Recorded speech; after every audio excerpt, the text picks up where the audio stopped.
सोचो, तुम एक पुरानी बिल्डिंग में नए फ्लैट में शिफ्ट हुए हो।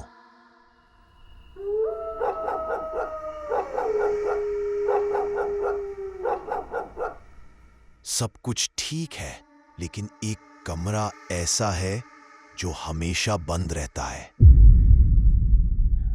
लोग कहते हैं उस कमरे में रात को अजीब आवाजें आती है।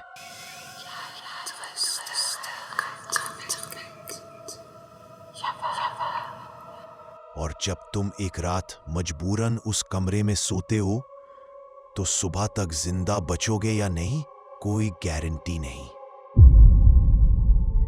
ये कहानी है एक ऐसे अंधेरे कमरे की जो रात भर इंसान का खून जमा देने वाली हकीकत बन जाता है। मेरे दोस्त अहमद की ये असली कहानी है। उसने मुझे अपनी जिंदगी का सबसे खौफनाक तजुर्बा बताया था। अहमद एक आईटी कंपनी में जॉब करता है और हाल ही में 2 BHK फ्लैट किराए पर लिया था। फ्लैट अच्छा था, लोकेशन भी सही थी, लेकिन एक मसला था, घर का एक कमरा हमेशा लॉक रहता था। मालिक ने कहा था, बेटा वो कमरा मत खोलना, बस स्टोरेज है, तुम अपना काम करो। अहमद भी शुरू में ज्यादा संजीदा नहीं हुआ। उसने सोचा चलो ठीक है, एक्स्ट्रा रूम लॉक्ड है तो क्या हुआ। लेकिन एक बात उसने नोटिस की, उस कमरे के दरवाजे के नीचे से हमेशा ठंडी हवा आती थी, जैसे अंदर एसी चल रहा हो, जबकि फ्लैट में कहीं एसी नहीं था। एक रात ऑफिस से लेट आने के बाद अहमद किचन में पानी लेने गया। तभी उसने सुना उस बंद कमरे के अंदर से कुर्सी घुसने की आवाज आई।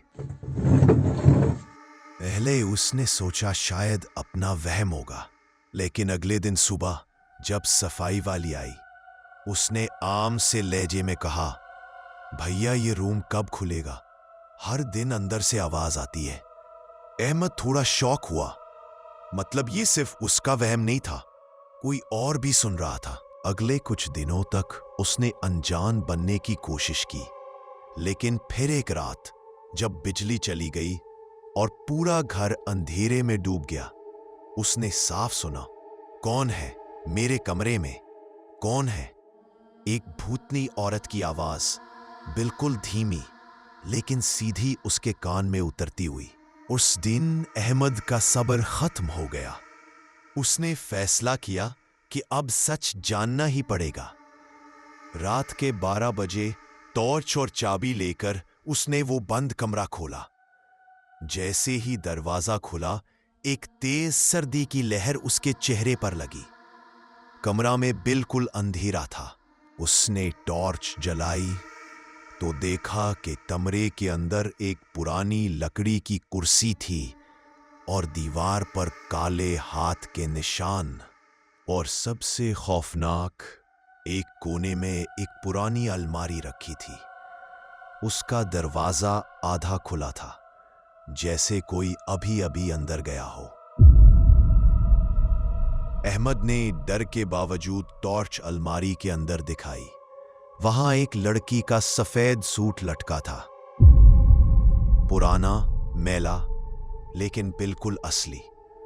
और नीचे जमीन पर एक छोटा सा खून का धब्बा। तभी पीछे से दरवाजा धड़ाम से बंद हो गया। अहमद ने टॉर्च घुमाई और उसने देखा एक औरत का साया, लंबे बाल, सफेद चेहरे के साथ उसी कुर्सी पर बैठा था। उसकी आंखें खून की तरह लाल चमक रही थी। वो देर से बोली, मेरा कमरा, मेरा कमरा। अहमद का दिल तेज धड़क रहा था। उसने जोर से दरवाजा खोलने की कोशिश की, लेकिन अंदर से लॉक हो चुका था। फिर अचानक वो औरत का साया उठकर उसकी तरफ बढ़ने लगा। हर कदम के साथ कमरा और ठंडा होता जा रहा था। उसने अहमद का हाथ पकड़ लिया। पूरा हाथ सुन्न हो गया, जैसे उसके अंदर की जान खींच रही हो। अहमद जोर जोर से चिल्लाने लगा, मुझे छोड़ दो, अल्लाह कोई तो बचा लो। और फिर अंधेरा छा गया। सुबह सफाई वाली ने देखा कि कमरे का दरवाजा खुला हुआ है और अहमद बेहोश पड़ा है। उसका हाथ बिल्कुल बर्फ की तरह ठंडा था। डॉक्टर ने कहा, इंतहाई सदमा, लगता है रात भर अंदर का दर्जा हरारत फ्रीजिंग था। अहमद ने वहां से फौरन फ्लैट छोड़ दिया। जब मालिक से सामना किया तो उसने सिर्फ इतना कहा, बेटा, उस कमरे में पहले एक लड़की किराए पर रहती थी, उसने वहीं खुदकुशी की थी।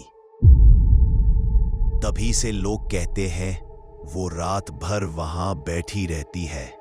आज भी वो फ्लैट किराए पर मिलता है, लेकिन वो कमरा हमेशा बंद रहता है। और लोग कहते हैं जो भी उस कमरे में एक रात गुजारता है वो जिंदगी भर नहीं बच पाता।